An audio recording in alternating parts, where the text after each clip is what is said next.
Thank you for watching our video. Please give us a big like, subscribe to our channel for new videos every day with amazing cars. Leave us your opinion in the comment section on the video. Thank you. The latest addition to Hyundai's lineup in the United States, the Kona is not only the automaker's first foray into the popular subcompact crossover segment but also its first crossover in recent history to be named after a locale that's not in the American Southwest.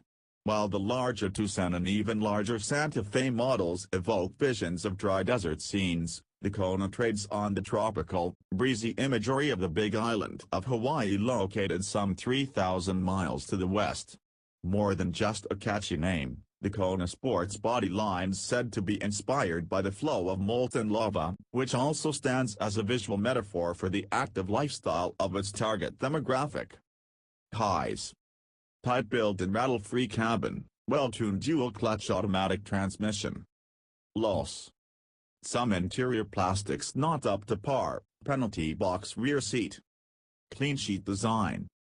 Riding on an all-new platform and assembled in Korea, the Kona is offered in 4 trim levels with 2 powertrains. The SE and Cell get a naturally aspirated, 147 horsepower 2.0-liter inline-4 paired with the 6-speed automatic, while the limited and ultimate use Hyundai's 175 horsepower turbocharged 1.6-liter 4 with the 7-speed dual-clutch automatic.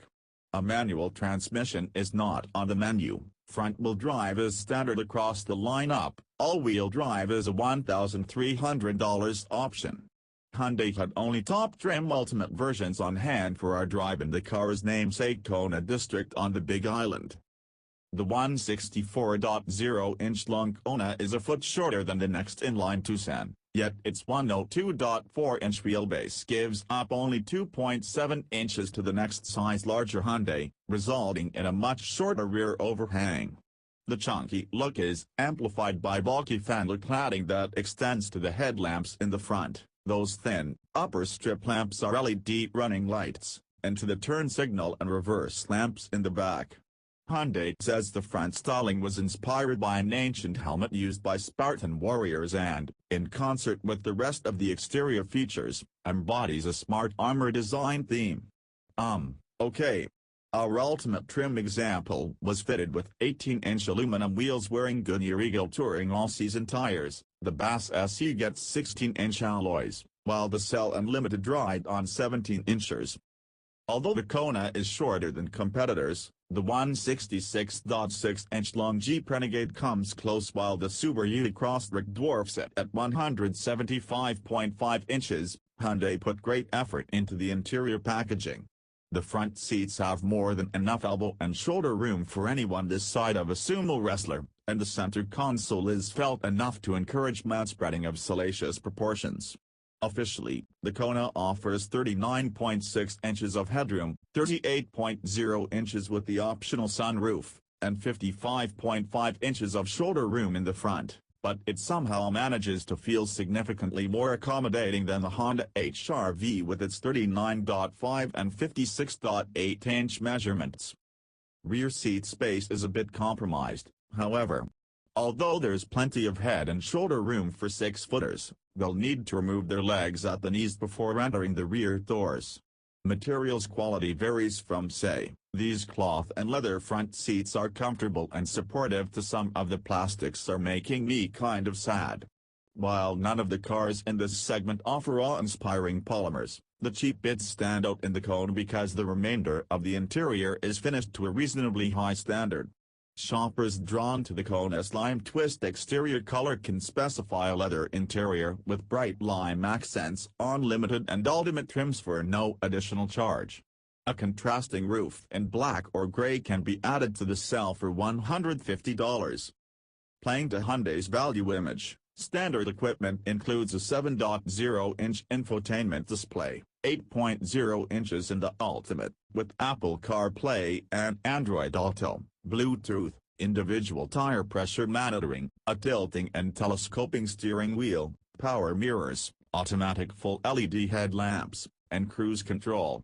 Ultimate specific items include navigation, a head-up display, a premium audio system, wireless device charging, rain-sensing wipers, forward collision avoidance with pedestrian detection, lane keeping assist, driver attention warning, automatic high beams, and Hyundai's Blue Link connected car system that is compatible with Android and Apple Watch apps, Google Home, and Amazon Alexa.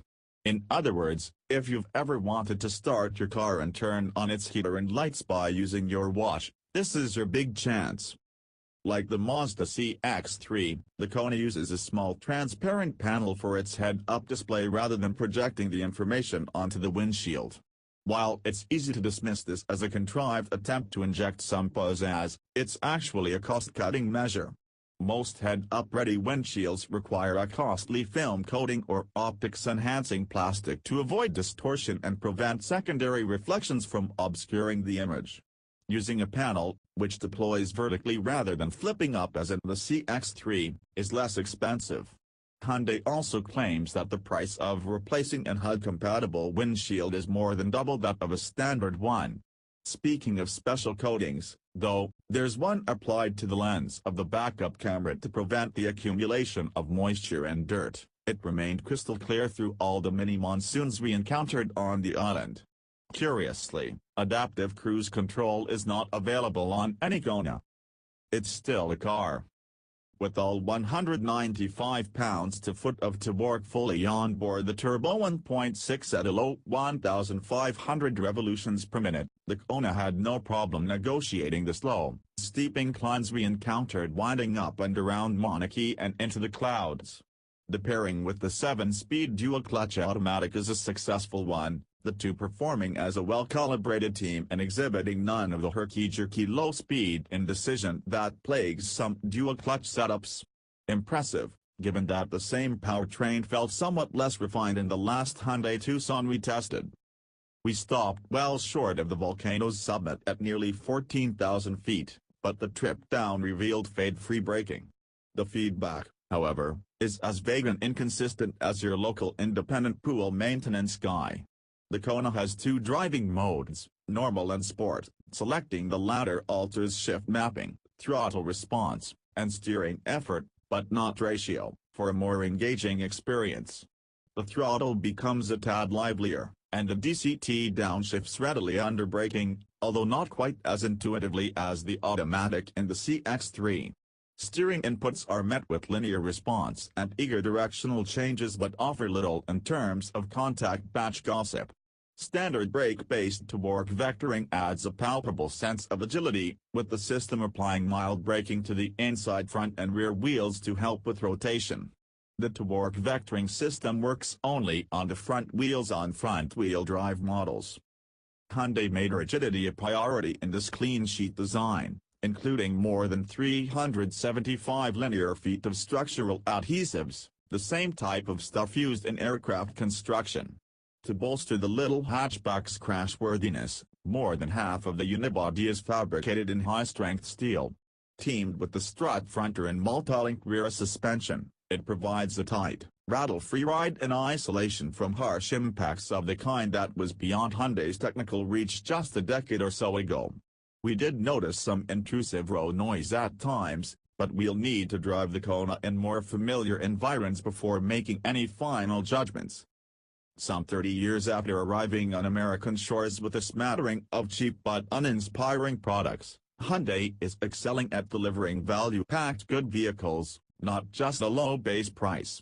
The 2018 Kona is the latest example. Thank you for watching our video. Please give us a big like, subscribe to our channel for new videos every day with amazing cars.